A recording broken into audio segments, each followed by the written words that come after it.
boa noite. Eu sou William Galvão e começa agora o Jornal da Justiça desta sexta-feira, 11 de agosto. Ministro Alexandre de Moraes, do Supremo Tribunal Federal, determina diligências em investigação sobre suposto desvio de presentes da Presidência da República. Você confere também.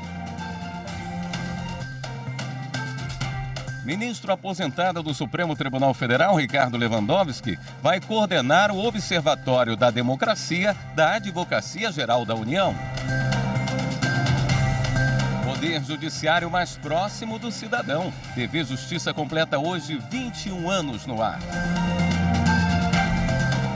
E ainda, no Paraná, Fórum de Londrina ganha reforços no quadro de servidores com a chegada dos primeiros cães de assistência judiciária do Brasil.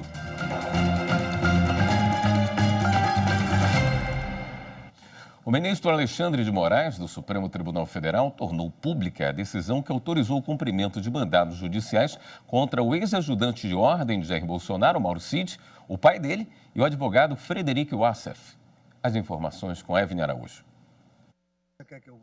A decisão do ministro Alexandre de Moraes foi no inquérito que apura a existência de uma suposta milícia digital que atua contra a democracia. Os mandados de busca e apreensão foram cumpridos em Brasília, em São Paulo, capital, e em Niterói, no Rio de Janeiro. Nesta fase, a Polícia Federal investiga a existência de uma organização criminosa de desvio de bens de alto valor entregues por autoridades estrangeiras ao ex-presidente Jair Bolsonaro ou a outros agentes públicos a serviço dele. É apurada também a ocultação do dinheiro arrecadado com o objetivo de enriquecimento ilícito. Entre os alvos da operação estão o ex-tenente Mauro Cid, que foi ajudante de ordem de Bolsonaro, o pai dele, Mauro César Lorena Cid, que é general do Exército e ocupou cargo público nos Estados Unidos na gestão do ex-presidente, e o advogado Frederico Wassef. Nas 105 páginas da decisão, são apresentadas imagens e transcrições de conversas que consolidam as suspeitas. O ministro Alexandre de Moraes determinou ainda que sejam apreendidos computadores, aparelhos eletrônicos de armazenamento de dados, fotografias, documentos e outros objetos relacionados aos fatos investigados. Ele também autorizou à Polícia Federal o acesso e a análise de todo o conteúdo apreendido. O ministro deu prazo de 5 dias para que o Gabinete Adjunto de Documentação Histórica da Presidência da República forneça todos os documentos que instruíram os processos de destinação de bens ao acervo privado do ex-presidente Jair Bolsonaro. A Justiça do Ceará afastou das funções o juiz Francisco José Maza Siqueira, que ofendeu mulheres durante uma audiência no Fórum de Juazeiro do Norte. Ele vai ficar pelo menos 3 meses sem exercer o cargo. Rocine Gomes. A decisão do órgão especial do Tribunal de Justiça do Ceará foi unânime. O colegiado acompanhou o voto da Corregedora-Geral da Justiça, a desembargadora Maria Edna Martins, que pediu o afastamento cautelar e provisório do magistrado pelo prazo inicial de 90 dias. A audiência com o juiz Francisco José Maza Siqueira foi realizada em 26 de julho. 10 mulheres denunciavam um médico por crimes sexuais, quando passaram a ouvir insultos e insinuações por parte do magistrado. Quem acha que mulher boazinha, estão tudo enganado, viu? Eita, bicho! Bicho de mão pesada, bicho da língua grande e chuta nas partes baixas, são as mulheres. O comportamento do juiz fez com que algumas das vítimas desistissem de depor novamente. Enquanto estiver afastado, Francisco José Maza Siqueira fica proibido de acessar os sistemas e de frequentar as unidades do Poder Judiciário, além de manter contato pessoal com servidores e magistrados. O ministro aposentado do Supremo Tribunal Federal, Ricardo Lewandowski, vai coordenar o Observatório da Democracia da Advocacia Geral da União. O grupo vai elaborar estudos para fortalecer as instituições públicas do país. Detalhes com a repórter Carolina Chaves.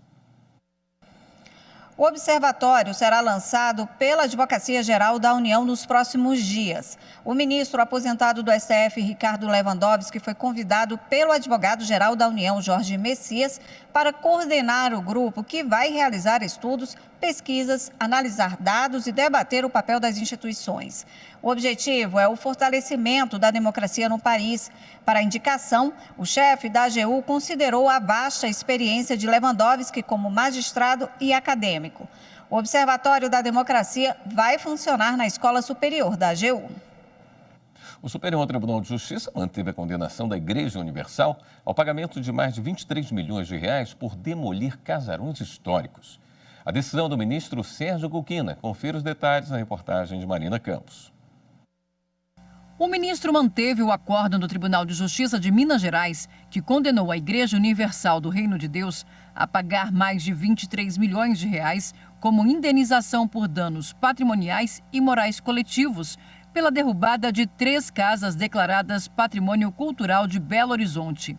De acordo com o Ministério Público de Minas Gerais, autor da ação civil pública, a destruição teve como finalidade a construção de estacionamento para os fiéis da igreja. Em julho de 2021, por meio de decisão cautelar, o ministro havia proibido a igreja de implantar o estacionamento no local. Segundo o Ministério Público, os casarões foram derrubados pela igreja em 2005, quando já eram bens protegidos por atos administrativos de inventário e registro documental. Posteriormente, os órgãos de preservação histórica e cultural da cidade concluíram pelo tombamento integral dos imóveis. O TJ de Minas fixou em aproximadamente 18 milhões de reais a indenização por danos patrimoniais causados ao meio ambiente cultural e em 5 milhões a reparação dos danos morais coletivos. Em recurso especial, a igreja alegou, entre outros fundamentos, que não poderia ser condenada por prejuízos ao patrimônio histórico e cultural, porque as casas foram derrubadas quando o processo legal de tombamento ainda não existia, além de questionar o valor das indenizações.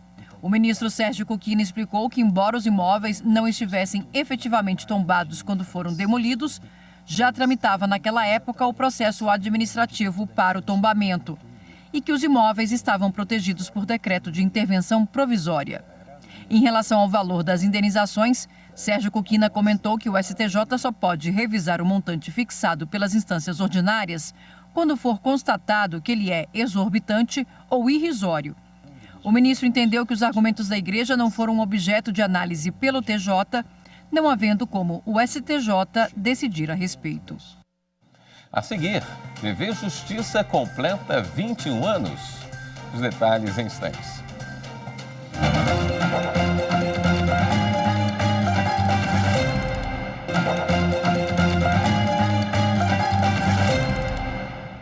Hoje, 11 de agosto, é comemorado o Dia do Estudante.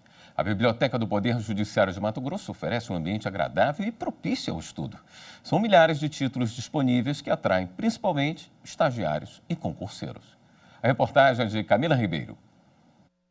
O crescimento da tecnologia fez diminuir a consulta em livros impressos. Apesar disso, eles continuam sendo indispensáveis ao aprendizado. A Biblioteca do Poder Judiciário de Mato Grosso, por exemplo, reúne mais de 17 mil títulos, todos na área do direito.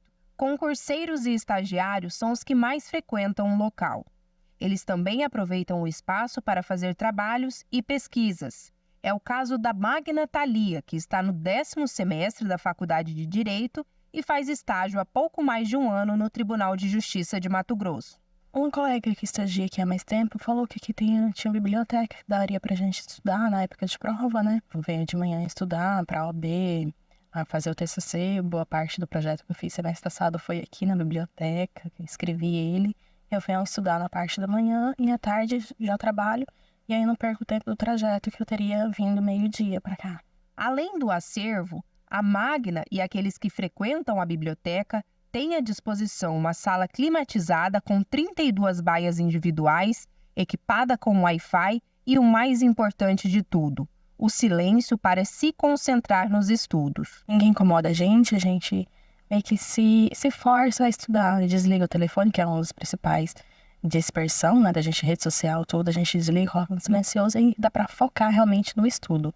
A biblioteca conta ainda com uma sala de leitura, onde também estão disponíveis revistas e publicações que contam parte da história não só do judiciário mato-grossense, mas também dos poderes executivo e legislativo, além de instituições como o Ministério Público Estadual e o Tribunal de Contas. Por aqui, é possível encontrar, por exemplo, uma publicação com discursos de posse de presidentes da Assembleia e governadores do Estado, fazendo uma verdadeira viagem à história política de Mato Grosso. A Biblioteca do Poder Judiciário está de portas abertas para estimular o conhecimento, bem como o estudo dos servidores, estagiários, magistrados, também da nossa comunidade. Então, a biblioteca está de portas abertas para todos. O espaço fica aberto das 8 às 18h45, de segunda a sexta-feira, sendo que a partir do meio-dia o atendimento ocorre também para o público externo. O Superior Tribunal de Justiça recebeu um grupo de estudantes que pode substituir um dia na sala de aula por um dia cheio de aprendizados no Tribunal da Cidadania. Repórter Jéssica Castro conta pra gente como foi essa visita. Este é mais um grupo de estudantes que teve a oportunidade de sair um pouquinho da sala de aula e ter um dia cheio de aprendizados no Tribunal da Cidadania. Em cada edição do projeto Museu Escola, o STJ recebe cerca de 40 alunos do ensino fundamental que aprendem sobre a história e o funcionamento do Poder Judiciário, em especial do Superior Tribunal de Justiça. Eles também conhecem toda a estrutura física do tribunal.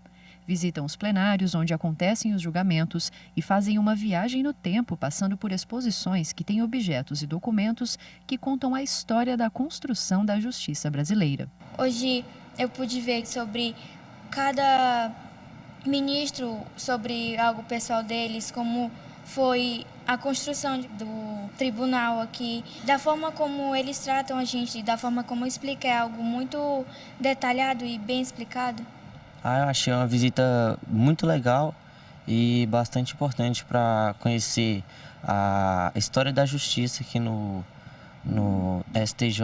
A primeira-ministra mulher, o primeiro-ministro negro, o mais antigo que está aqui também. E é muito importante saber disso aí porque é o que representa o nosso Brasil e o que afeta a gente lá fora, na vida. As visitas também são cheias de atividades que abordam questões como a construção da cidadania e de uma sociedade mais justa e conta ainda com uma imersão em arte. Desta vez, além de conhecer o espaço cultural do STJ, que sempre expõe obras de artistas plásticos, os alunos tiveram a oportunidade de visitar uma exposição do fotógrafo Sebastião Salgado, que retrata o cotidiano de pessoas indígenas. Eu assisti alguns jornais, às vezes passava, que é o que a gente vê na televisão, agora a gente já pode vir aqui presenciar pessoalmente, é algo grandioso. A gente que mora em Brasília, a gente tem que ter esse direito de conhecer principalmente os lugares por exemplo, a STJ, conhecer a Câmara dos Deputados, conhecer vários lugares, porque é parte da cultura de um brasileiro. As instituições interessadas em participar do projeto podem enviar um e-mail para stj.museuescola@stj.jus.br ou entrar em contato pelo telefone 3319-8557. Hoje a TV Justiça completa 21 anos. A emissora aproximou ainda mais o Supremo Tribunal Federal dos cidadãos brasileiros. São mais de 2 décadas de transmissão ao vivo dos julgamentos da Corte, de programas dedicados a espalhar o conhecimento jurídico e notícias sobre a atuação do Poder Judiciário nos 4 cantos do país. A reportagem é de Evelyn Araújo.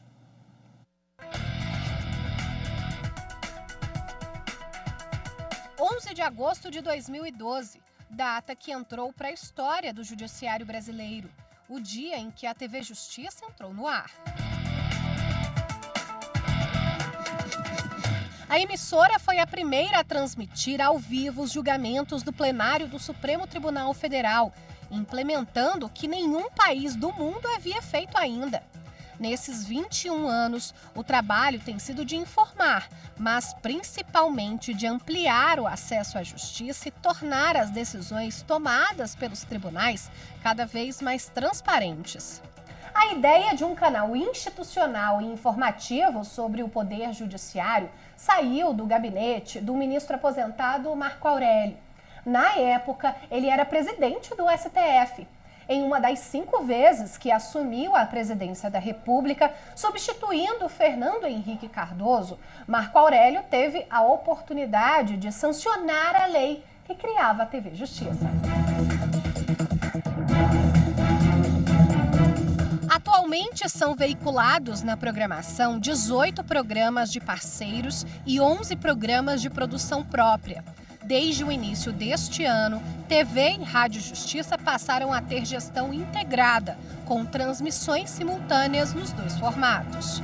Rádio Justiça, TV Justiça, essa dobradinha para levar para você todas as informações.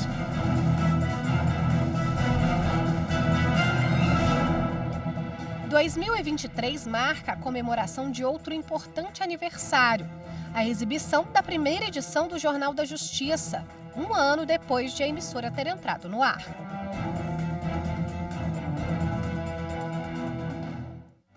Em mais de 2 décadas, o canal se estabeleceu como um veículo de comunicação fundamental para tornar os assuntos jurídicos mais acessíveis. Com o avanço da tecnologia, o cidadão passou a assistir à TV Justiça da sala de casa pela televisão, mas também de onde estiver, com acesso à internet pelo canal do YouTube.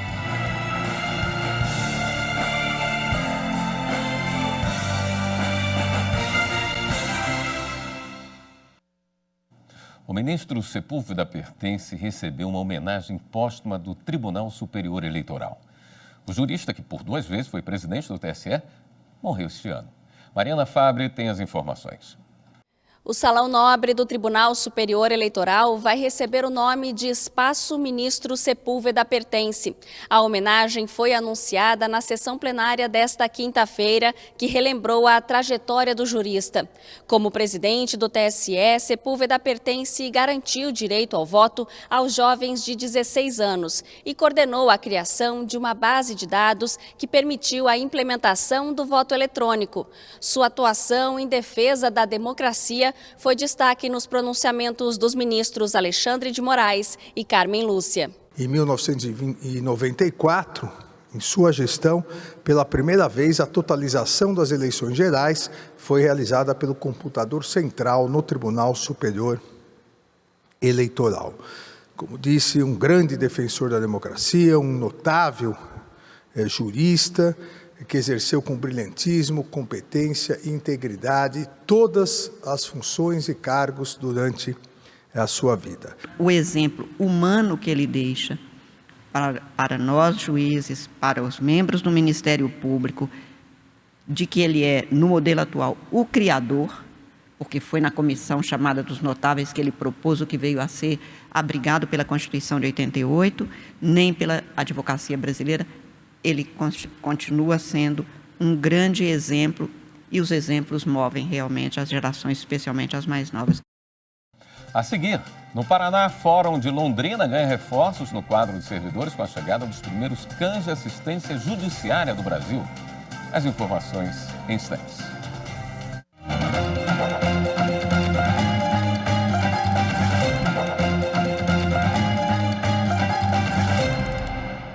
Uma candidata eliminada em teste de aptidão física para concurso da Polícia Rodoviária Federal garante na Justiça a reaplicação do exame. William Nascimento. A decisão de primeira instância assegurou a reaplicação do teste de aptidão física e, em caso de aprovação, a participação dela nas demais fases do concurso. Contra essa decisão, o Centro Brasileiro de Pesquisa e Avaliação e Seleção e Promoção de Eventos, o SEBRASP, e a União apelaram ao tribunal. Ao analisar o caso, a 5ª turma do TRF da primeira região constatou que realmente os candidatos realizaram o exame de corrida em pisos diferentes, comprometendo a isonomia entre os concorrentes. Com o decorrer do processo, a candidata acabou realizando o novo teste de aptidão, sendo inclusive aprovada. Por isso, o desembargador federal Carlos Augusto Pires Brandão determinou que o SEBRASP a convoque imediatamente para participar nas demais etapas do concurso, bem como no curso de formação. O Ministério Público Federal conta com a ajuda de peritos em biologia para fazer análises de estudos que envolvem a defesa do meio ambiente e do desenvolvimento sustentável. Em 7 anos foram mais de 3.000 perícias realizadas. Pedro Canguçu. Os peritos de biologia prestam apoio técnico às investigações e processos judiciais relacionados ao meio ambiente e ao patrimônio histórico e cultural. Eles podem ser acionados pelos procuradores da República para a produção de documentos, coleta de dados em vistorias e participação em audiências e reuniões. Atualmente, o MPF conta com 11 biólogos e biólogas, sendo 6 em Brasília e os demais distribuídos por São Paulo, Maranhão, Bahia, Rio Grande do Sul e Santa Catarina. Eles representam 22% do time multidisciplinar e atuam em conjunto com engenheiros florestais, químicos, arquitetos e urbanistas. Entre 2016 e 2023, os biólogos atenderam mais de 3.000 demandas periciais de apoio à atuação ministerial, das quais 77% foram classificadas como urgentes, o que demonstra a relevância do assessoramento e a demanda por agilidade devido aos prazos. A principal atuação desses peritos tem sido nas análises de estudos de impacto ambiental e licenciamento de empreendimentos como hidrelétricas, termoelétricas e centrais eólicas, plantas industriais, infraestruturas de transporte, loteamentos e aquicultura. E o Fórum de Londrina, no Paraná, ganhou reforços importantes em seu quadro de servidores. Os novos funcionários têm 4 patas e já fazem o maior sucesso por lá. São os primeiros cães de assistência judiciária do Brasil. Marília Selim. Foi com esse afago que a adolescente conseguiu se sentir mais à vontade para vir até o fórum. Eu entrei nervosa, eu estava bem séria, porque quando eu fico nervosa eu acabo me fechando e ficando séria. Só que agora eu tô bem mais leve e mais animada. Os cachorros te ajudaram? É assim, com identificação e muito carinho, que o Belo e a Tila, os novos colaboradores do Judiciário, vão se ambientando ao novo local de trabalho. Eles são os primeiros cães de assistência judiciária do país, fruto de uma parceria entre o Tribunal de Justiça do Paraná e o IBETA, o Instituto Brasileiro de Educação e Terapia Assistida por Animais. Ele é um instrumento terapêutico, então a equipe técnica do fórum, eles, por meio do cão, né, eles utilizam para aproximar, ter empatia dessa criança adolescente, fazer com que essa criança se solte mais, que ela consiga se expressar melhor, e esse cão é uma ferramenta utilizada por eles. Então, existem testes específicos que são feitos numa ninhada, por exemplo, né? A partir de 49 dias de vida isso é possível. E aí, baseado, então, nos resultados desses testes, feito por um especialista em comportamento animal, que sabe aplicar os testes e que sabe entender, né, esse cão que vai trabalhar. Então, ele é retirado, né? Daí depois dos testes, então a gente começa um plano de treino específico. São espaços como esse que os novos colaboradores do Judiciário trabalham. A Tila e o Belo atuam em casos em que as crianças ou adolescentes precisam prestar depoimento e também em outros, na área da infância e também da família. Em pouco menos de um mês, já foram 10 atendimentos e os resultados são surpreendentes. O efeito é tão imediato e é tão natural que as crianças se vinculem que isso tem acontecido de uma maneira muito espontânea. Então, nós temos recebido feedbacks assim imediatos das famílias, das crianças, dos adolescentes. São várias as cartinhas que os colaboradores de 4 patas já receberam. Mensagens espontâneas, como essa em que a criança deseja que a Tila espalhe amor. E essa outra que diz: espero que você ajude muitas crianças e adolescentes assim como eu, que passaram por momentos ruins, mas com você tudo fica mais leve e calmo. E não são só as crianças que gostam desse contato. Toda a equipe de atendimento passou por treinamento e o resultado foi um ambiente de trabalho muito mais eficiente e feliz. A chegada dos cães fez a equipe abraçar essa proposta. O clima melhorou, né? Eles tiveram capacitação no Instituto para saber trabalhar com os cães e isso tem reverberado positivamente no ambiente. O dia que os cães chegam ao fórum é o dia que para o fórum, né? Porque até servidores e servidoras de outras varas acabam interagindo com os cães, né? Por conta da novidade, mas também por conta do resultado que tem sido muito positivo. Um ótimo exemplo de inovação capaz de transformar o judiciário e a história de pessoas que passam por ele. Inovar não é sinônimo de incluir tecnologia, né? Inovar pode ser até resgatar coisas que são pré-internet, né, de tempos anteriores. O cão, né, existe essa máxima que ele é o melhor amigo do homem, e a gente tem constatado na prática que para as crianças eles têm sido também bons amigos ali para conseguir ajudá-las nesses momentos de dor. Essa edição do Jornal da Justiça fica por aqui. Uma boa noite para você, um ótimo fim de semana.